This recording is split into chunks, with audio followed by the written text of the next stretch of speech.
Want to start with a debate? Here it is. Let me go to Dan, our in-house Republican. Dan, tell me about how excited you are for the John McCain lever pull. Wasn't our best night last night? Wasn't your best night last night? No. Was it even a Republican night last night? I did not really notice too much of a conservative out there on the stage. I didn't even notice what I would call a Republican. I was thinking, like, imagine if they had a debate. Now, just picture this, okay. You have a debate. It's for the presidency of the United States. Got it. And what you have is two candidates, one that represents the left side of the argument, and the other one would represent the right side of the argument. So you'd have two different opinions. No. And they'd be going back and forth. I think lower taxes are. The fight about which one, left or right, which way should we go? Yeah. Kind of boring the way they do it now with both on the left. No, look, we've already said what the destination is. We're going to hell. How big is the handbasket? That's great. I want a smaller handbasket. I'd like a bigger handbasket. That was fantastic. I don't think I've ever been more proud of our presidential candidates than I was last night. With the way they were going back and forth. And, yeah, well, he did that. No, he did this. Well, yeah. Well, let me tell you what you did. Oh, yeah, well, we got cameras in your bedroom. I loved it when John McCain stepped to the mic. And he said, my friends, if he says my friends one more time, my head is going to explode.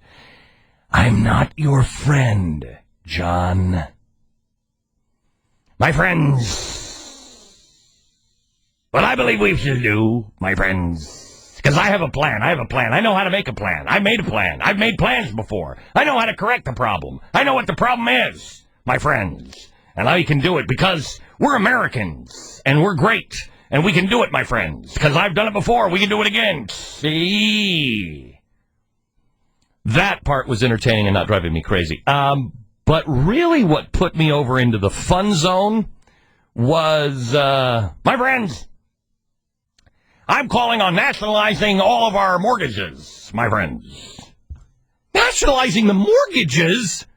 But I'm going to cut down on it. Did you see the side of that slide projector that Barack Obama wanted? I'll give you every slide projector on planet Earth. Please don't nationalize the mortgages. Because we got to cut back. What we have to do is we have to cut back. That's why I'm gonna say no more toothbrushes. Healthcare will no longer include any kind of toothbrush. Toothbrush? See, Barack Obama, he wants a healthcare system that includes toothbrushes. And everything else. Get everything for free. And I say, okay, that's good. We'll do everything for free. But I think we should cut back. And we can't spend that much, so we're not going to pay for your toothbrush. My friends. Because I know exactly what... I've made these plans before. Really? Where do you read those plans? How to destroy the U.S.? Oh, I thought that was a really funny moment. Because this is the Comedy Court, right? Because I think that's what I was watching, too, now that you mention it. Because that was hilarious. It was Tom Arnold and Sinbad. You're right. I could have been watching the debate or the comedy. I don't know. You don't know which one was which. Because I was watching. I thought it was the debate, but it might have been the comedy. Because the comedy part of the program was when the guy who's supposed to be on the right was talking about nationalizing mortgages, and then the guy on the left comes back in the hilarious moment, and he says he's proposing a net spending cut. It was hilarious. What a great moment for comedy. America, we're being lied to. John McCain gave you Sarah Palin. So shut up, conservatives. I gave you Palin. Isn't that enough? No, it's really not, John. It's not really. I mean, it's good. It gives me hope. It does. It gives me hope that there's somebody out there that gets it. There's somebody out there and she's going, and we're going to know right where she is. Alaska. So we can tap her in 4 years. Sarah, I'm begging you, please do your homework. Please use the next 4 years. Go to, what school do we send her to? How to, just study 1980 to 1989 to show how Ronald Reagan helped collapse the Soviet Union. Because you in Alaska are going to have to figure out how to collapse what will become the new Soviet Union. The United States of America. I'm just saying. But the good news is it's going to be very, very weak because there's really not going to be much left. But that's a different story. It's not enough for Sarah Palin. These guys, both candidates are lying to us. My friends, I got a plan. You don't have a plan, John. Where's your plan? Where's your plan? Your plan includes, who do you think should be the next Secretary of Treasury? Let me just say this. I'm a recovering alcoholic, former DJ with no formal education. And the last 2 weeks, I've been thinking, who should the next Secretary of Treasury be? Because Paulson's almost out of there. Who should it be? I wonder if we could get Deputy Dog to be in there. I've been wondering that. So tell me, Senator McCain, who would you like to have as the next Secretary of Treasury? My friend, how about the guy who likes that guy? That's your answer? The guy who likes that guy? Well, everybody knows his name. Well, everybody knows the name of Ray Kroc, too. Maybe we can dig him up. You know, he's the guy who did McDonald's. Wouldn't it be great? Maybe I could run around in a clown suit. Maybe we could have Secretary of State Ronald McDonald. We can live in Happy Land. Let's do that. That's your plan? My friends, I've been to Happy Land before. The Hamburglar. I'll make sure he stayed behind bars. Oh, my gosh. Didn't he at one point say...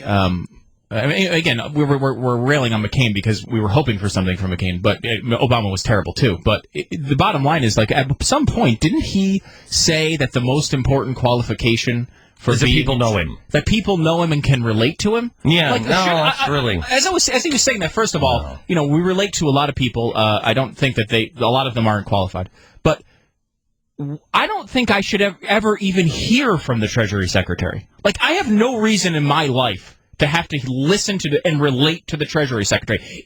Honestly, in all seriousness, we should never know who the guy is. The guy's supposed to do his gig and take care of things. He shouldn't be relating to us. He shouldn't be justifying things to us. He should just be doing his job. I mean, it's not an elected position. You mean you got to follow these guys and you got to make sure that they. But like, this is not a guy that I want to hear from every day. Can I ask what the deal is also with eBay? What is the deal with John McCain and eBay? She sold her plane on eBay. Did you hear how he said, what's her name, Meg Whitman, yeah. Meg Whitman. She did something that maybe, he was like Paul Harvey all of a sudden. Let me tell you about Meg Whitman. Meg Whitman, somebody I'm thinking about as the Secretary of Treasury. She just created something that maybe many of you might have used before. A little something called eBay?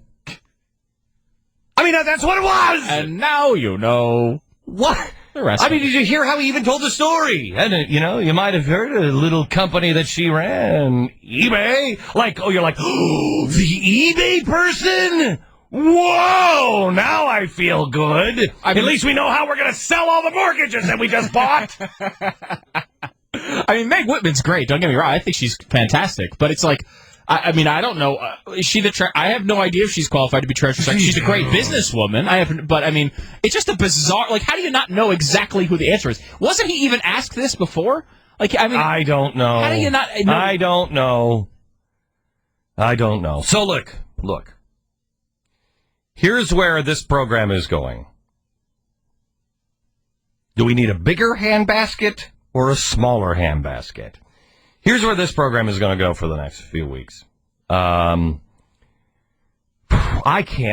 just can't do the John McCain thing. I can't do it. I know I keep going back and forth, and I bet I'm a lot like you. Look, Barack Obama, I said this morning, Stu said, because we were on computer back and forth the whole time, we're chatting back and forth, my friends. I just had copy and paste, just kept pasting my friends every third word. So Stu came in and said, how about that debate? And I said, Stu, look, Last night, I saw the guy that is going to be responsible for the destruction of America as we know it. I just wasn't sure, because there were times I thought he was black, and other times I thought he was white. I don't know which one it was! Barack Obama is a Marxist. Barack Obama is as dirty as you possibly can get. I think he's from Chicago politics. This guy, he's in bed with Acorn. They're like quote unquote family. The Jeremiah Wright.